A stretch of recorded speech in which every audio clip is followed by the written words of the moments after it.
எல்லோருக்கும் வணக்கம். சிலுவை தியானமும் ஜெபமும் அப்படிங்கிற தலைப்புல நம்ம இன்னைக்கு பார்க்கறது பூமி எங்கும் இருள்.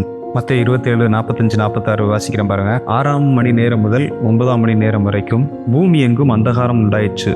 9ஆம் மணி நேரத்தில் இயேசு ஏலி ஏலி லாமா சபக்தானி என்று மிகுந்த சத்தமிட்டு கூப்பிட்டார். அதற்கு என் தேவனே என் தேவனே ஏன் என்னை கைவிட்டீர் என்று அர்த்தமாம். யூதர்களுடைய அந்த டைம் கீப்பிங் எப்படின்னா, அவங்க வந்து 12 hours டைம் தான் ஃபாலோ பண்ணுவாங்க.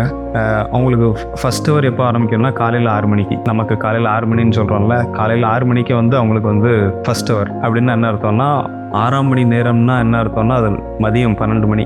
9ஆம் மணி நேரம்னா மதியம் 3 மணி. இந்த 3 மணி நேரம், அதாவது மதியம் 12 மணிலேருந்து சாயங்காலம் 3 மணி வரைக்கும் என்ன நடக்குது அப்படின்னு சொல்லி பார்த்தோம்னா, பிதாவாகிய தேவன் இந்த பூமி முழுவதையுமே இருளாக்குகிறார். ஒரு பெரிய காரிருள் வந்து இந்த பூமியை ஃபுல்லா மூடுது. எப்படி இருக்கும் பாருங்க. இன்னைக்கு மதியம் ஒரு 12 மணிக்கு பூமி ஃபுல்லாவே இருளா இருந்துச்சுன்னா எப்படி இருக்கும்? காரிருள் அப்படி இருந்துச்சுன்னா எப்படி இருக்கும்னு யோசிச்சு பாருங்க. அதே மாதிரி எப்போ இதே மாதிரி நடந்துச்சு பூமியில. இயேசு கல்வாரி சிலுவையில மரிக்கும் போது அவர் எல்லாரும் நிந்திக்கிறாங்க, பரியாசப்படுத்துறாங்க. நீ யூதருடைய ராஜாவா, நீ தேவனுடைய குமாரனானால் இறங்கி வா, அப்படி இப்படின்னு சொல்லி எல்லாம் கேலி கிண்டல் எல்லாம் பண்றாங்க. எல்லாம் நடக்குது. இந்த டைம்ல இதை விட ஒரு கொடூரமான ஒண்ணு நடக்குது. சிலுவையெல்லாம் ஒண்ணுமே இல்லை. இந்த கொடூரத்தை கவனிக்கும் போது இந்த சிலுவையெல்லாம் ஒண்ணுமே இல்லை பாருங்க. இந்த வாரினால் அடிக்கப்படுறது, நான் சொன்ன வாரினால் அடிக்கப்படுறது எவ்வளோ பெரிய கொடூரம், சிலுவையில் அடிக்கப்படுறது எவ்வளோ பெரிய கொடூரம். இது மாதிரி கேபிட்டல் பனிஷ்மெண்ட் எங்கேயுமே கிடையாது. இதெல்லாம் அபாலிஷ் பண்ணிட்டாங்கன்னு சொல்லியிருந்தோம். ஆனால் பாருங்க, இந்த தேவனுடைய கோபாக்கினை இயேசு ஏற்றுக்கொள்கிறார். இந்த இருள் அதான் குறிக்குது பாருங்க. இது வந்து சிலுவை காட்டிலும் பெரியது. இதெல்லாம் யாருமே, எந்த மனுஷனுமே ஏற்றுக்கொள்ள முடியாதது. ஏன்னா எல்லாருடைய பாவத்தையும் இப்போ வந்து இயேசு சுமந்திருக்கிறார். இந்த உலகத்தில் ஆதாம் முதற்கொண்டு கடைசி மனுஷன் வரைக்கும் உள்ள எல்லாருடைய பாவத்தையும் இயேசு கல்வாரி சிலுவையில சுமக்கிறார். இப்பொழுது தேவனுடைய நீதியான நியாயமான தண்டனை யாருக்கு வர வேண்டும்? மனுஷனுக்கு வர வேண்டும். ஆனால் இப்போது யார் மேல இருக்குது கோபாக்கினை? பாவம் யார் மேல இருக்குதோ அவங்க மேல தேவனுடைய கோபாக்கினை இருக்கிறது. இப்போ தெய்வீக விதத்துல என்ன பண்றாரு? பிதாவாகிய தேவன் மனுஷருடைய எல்லாருடைய பாவத்தையும் எடுத்து என்ன பண்றாரு? இயேசுவின் மேல வச்சதுனால என்ன ஆகுது?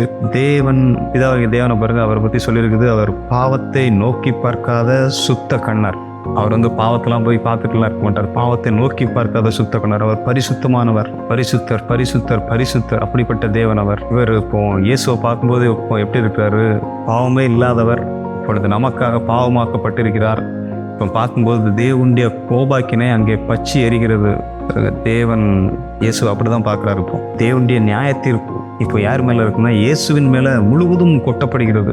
ஆதாம் செஞ்ச பாவத்திலிருந்து எல்லா மனுஷனும் பாவிகளா மாறிட்டாங்க பாருங்க. எல்லா மனுஷருடைய பாவத்தை இப்போ வந்து இயேசு சுமந்து கொள்ள வேண்டும், சுமந்து கொண்டிருக்கிறார். இப்பொழுது தேவனுடைய கோபாக்கினையும் ஏற்றுக்கொள்ள வேண்டும். ஏன்னா தேவன் இதுவரைக்கும் உள்ள அடக்கி வச்சிருந்த கோபத்தை எல்லாம் இப்ப என்ன பண்றாரு? வெளியே காண்கிறார் பாருங்க. தான் சொல்லப்பட்டிருக்கிறது, பூமி எங்கும் இருள் உண்டாயிருச்சு. இது தேவனுடைய நியாய தீர்ப்பு பாருங்க. இது தேவனுடைய உக்கிர கோபாக்கினை இயேசுவின் மீது செலுத்தப்படுகிறது. நீதியான கோபாக்கினை இயேசுவின் மீது நமக்காக செலுத்தப்படுகிறது. ஆக்சுவலா நம்ம மேலதான் அந்த கோபாக்கினையை காமிச்சிருக்கணும். ஆனா நம்முடைய பாவத்தை தான் இயேசு ஏற்றுக்கிட்டாரே. அதனால என்ன பண்றாரு? அவர் மேலே அந்த கோபத்தை காமிக்கிறார். ஆமோஸ் 8:9 இதை பத்தின தீர்க்க தரிசனம் சொல்லியிருக்கு பாருங்க. அந்நாளிலே நான் மத்தியானத்திலே சூரியனை அஸ்தமிக்க பண்ணி பட்ட பகலிலே தேசத்தை அந்தகாரப்படுத்துவேன். ஆமோஸ் 8:9. இது வந்து ஒரு தீர்க்க தரிசனம் பாருங்க. சிலுவையில் நடக்கும்போது எப்படி இருள் உண்டாகும், பூமி எங்குமே இருள் உண்டாகும் அப்படிங்கிறத தீர்க்க தரிசனமா ஆமோஸ் தீர்க்க தரிசி இதுல சொல்றாரு பாருங்க. இது வந்து ஒரு இயற்கையாய் நடந்த ஒரு, இந்த சோலார் எக்லிப்ஸ்ன்னு சொல்றாங்கல்ல, அந்த மாதிரி கிடையாது. அது வந்து ஒரு 10 minutes 12 minutes வந்துட்டு பாட்டு போயிரும் பாருங்க. இது வந்து 3 மணி நேரம் சூப்பர் நேச்சுரல் டார்க்னஸ் இந்த உலகம் முழுவதையும் சூழ்ந்து கொண்டது. ஏன் இது முக்கியமான ஒரு தருணம் அப்படின்னா, தேவனுடைய குமாரனே இப்பொழுது மரிக்கிறார். அதான் உலகம் ஃபுல்லாமே இவ்வளவு பெரிய இருள், தேவனுடைய கோபாக்கினே என்ற இருள் பூமி எங்கும் சூழ்ந்து கொண்டிருக்கிறது. இயேசு பாருங்க, இப்படிப்பட்ட தேவனுடைய முகத்தை, பிதாவாகிய தேவனுடைய முகத்தை இயேசு பார்த்ததே கிடையாது. அவர் பாருங்க எப்பவுமே பிதாவுக்கு கீழ்ப்படிந்தவராக இருந்தார். பிதாவும் இவர் மேல் அன்பா இருந்தார் பாருங்க. மத்தேயு 3:17 இயேசு வந்து ஞானஸ்தானம் எடுத்துட்டு வெளியே வராரு பாருங்க. உங்களுக்கு தெரியும். அப்போ பிதாவாகிய தேவனுடைய சவுண்டை பாருங்க வானத்துல இருந்து. அன்றியும் வானத்திலிருந்து ஒரு சத்தம் உண்டாகி, இவர் என்னுடைய நேசகுமாரன், இவரில் பிரியமா இருக்கிறேன் என்று உரைத்தது. இவர் என்னுடைய நேசகுமாரன். அவ்வளவு நேசம் வச்சிருக்கிறாரு, பாசம் வச்சிருக்கிறாரு, பிரிய வச்சிருக்கிறாரு. அப்படிப்பட்ட தேவனுடைய குமாரன் இப்பொழுது நம்முடைய பாவத்தின் நிமித்தமாக தேவனுடைய கோபாக்கினையை தாங்கக்கூடிய, தேவனுடைய கோபாக்கினையை ஏற்றுக்கொள்ளக்கூடிய ஒரு ஆளாக கல்வாரி சிலுவையில் நிற்கிறார். தேவன் என்ன பண்றாரு? அவருடைய மொத்த கோபாக்கினையும் இயேசுவின் மேலே காட்டி இந்த கோபாக்கினையை தீர்த்து விடுகிறார். தேவனுடைய கோபாக்கினை பாருங்க, நீதியுள்ள நியாய தீர்ப்பு இயேசுவின் மேல வந்தது. இப்போ என்ன பண்றாரு?